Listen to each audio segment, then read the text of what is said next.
আসসালামু আলাইকুম। আশা করি সবাই ভালো আছেন। আজকে বাজার থেকে ২টা হাঁস নিয়ে আসলাম। হাঁসটা ড্রেসিং করে আনছি। তারপরে বাসায় এনে ভালো করে পরিষ্কার করা হয়েছে। পরিষ্কার করার পর দেখতে পাই এটা শরীরের মধ্যে অনেক চিকন, চিকন লোম, বড়, বড় চিকন, চিকন লোম আছে। চোখে একবার দেখা যায়, একবার দেখা যায় না। ওগুলা থেকেই যায়। সেইজন্য কি করলাম? সেইজন্যই দেখেন গ্যাসের চুলাতে এনে আগুনে পুড়ে দিতেছি, ওগুলো শেষ।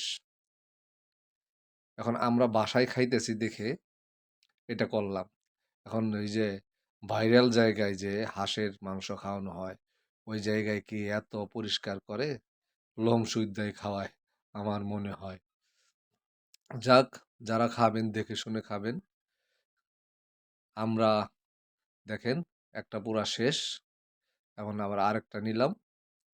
সুন্দর মতো পরিষ্কার করে তারপরে আবার আগুনের মধ্যে আমরা এটাকে বলি জাওয়া। আগুনের মধ্যে জাওয়াই।